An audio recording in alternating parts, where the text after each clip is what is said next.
Pelatih Shin Tae-yong menunjukkan kelasnya sebagai pelatih top dunia. Di laga timnas Indonesia melawan Kuwait di kualifikasi Piala Asia 2023. Siapa yang mengira jika penampilan timnas Indonesia akan sebagus dan semenarik itu? Meskipun masih ada kekurangan di sana-sini, tapi taktik tipu muslihat Shin Tae-yong berhasil mengelabui Kuwait. Sebelum laga melawan Kuwait, kondisi timnas Indonesia sedang tidak ideal. Ibarat kata, tidak siap berlaga di medan perang. Dimulai dengan kegagalan meraih medali emas di SEA Games 2021. Desakan mundur terhadap Shin Tae-yong dari sebagian netizen yang akhirnya memaksa Shin Tae-yong membuat pernyataan penting. PSSI harus membuat training center untuk timnas Indonesia. Selain itu, beredar kabar yang tidak menyenangkan, antara lain, adanya insiden gagal booking lapangan latihan untuk timnas Indonesia, batalnya 3 pemain naturalisasi, penampilan buruk timnas Indonesia di laga uji coba lawan Bangladesh, kritik tajam dari pelatih Vietnam U23, yang merupakan mantan asisten Shin Tae-yong. Kemudian selain itu, pemain timnas Indonesia juga dikabarkan nampak tidak bersemangat ketika jalani sesi latihan perdana setibanya di Kuwait. Dengan segudang permasalahan tersebut, pecinta sepak bola tanah air pesimis, timnas Indonesia akan membuat kejutan di laga perdana lawan Kuwait. Apalagi, media Kuwait sangat percaya diri jelang laga melawan timnas Indonesia.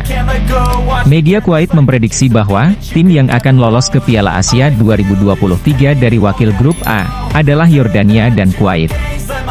Dan timnas Indonesia tidak diperhitungkan akan bisa lolos ke Piala Asia 2023. Shin Tae-yong tetaplah Shin Tae-yong. Dia akan selalu punya taktik jitu yang tak pernah diduga oleh lawannya.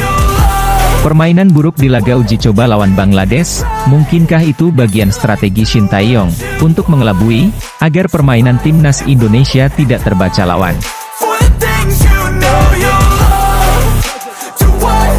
Setidaknya, ada 5 taktik jitu dari Shin Tae-yong saat timnas Indonesia U23 berhasil memenangkan laga kontra Kuwait dengan skor 2-1. 1. Menempatkan 3 bek di lini belakang timnas Indonesia, Fahrudin Arianto, Elkan Bagot dan Rizky Ridho. Ketiga pemain ini berhasil menghalau setiap serangan Kuwait, terutama dalam mengantisipasi bola-bola crossing, yang jadi andalan serangan tim Kuwait. Bahkan, striker andalan Kuwait, Bader Al-Mutwa, dibuat tak berkutik.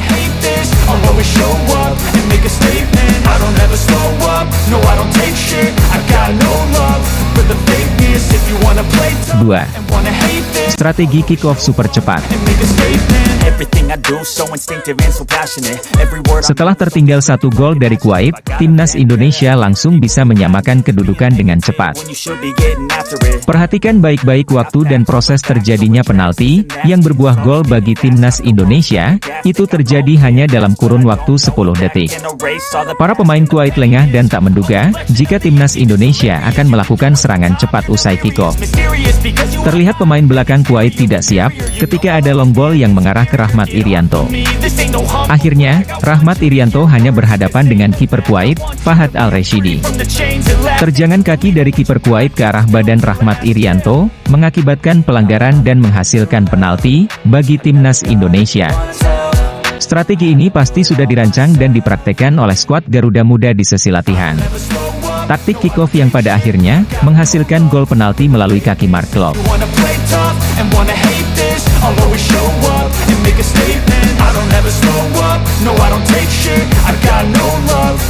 3. Shin Tae-yong menerapkan taktik menyerang di awal babak kedua. Shin Tae-yong memasukkan M. Rafli dan Witan Sulaiman.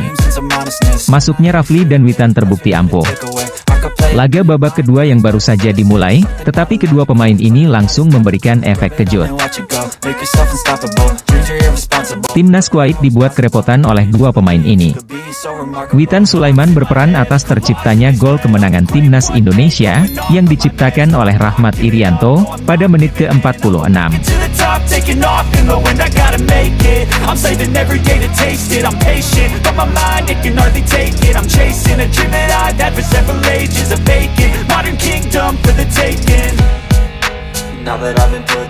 Empat. Tetap mempertahankan Sadil Ramdhani bermain 90 menit, meski secara permainan, Sadil masih sering egois, dengan banyak menggocek bola sendiri. Tetapi kecepatan dan kelincahan teknik individu dari Sadil Ramdhani, beberapa kali merepotkan lini pertahanan Kuwait. Sadil juga berperan dalam membantu lini pertahanan Indonesia, kolaborasinya dengan Rahmat Irianto, membuat lini pertahanan Indonesia di sektor sebelah kanan, tidak terlalu bertumpu pada kehadiran Asnawi Mangkualam. Bahkan, Sadil Ramdhani nyaris membuat 1 gol, andai tembakannya tidak terkena blok pemain Kuwait, setelah memanfaatkan umpan dari Rahmat Irianto. 5. Menginstruksikan kepada pemain timnas Indonesia, untuk bertahan secara kolektif. Seorang Stefano Lillipali, M. Rafli dan Dimas Derajat, berperan sebagai striker, secara bergantian. Mereka tetap diperintahkan oleh Shin Tae-yong untuk turun ke bawah, membantu lini pertahanan. Strategi bertahan secara kolektif terbukti sangat efektif, karena beberapa kali serangan dari Kuwait, berhasil dipatahkan dan menghasilkan serangan balik berbahaya, bagi timnas Indonesia.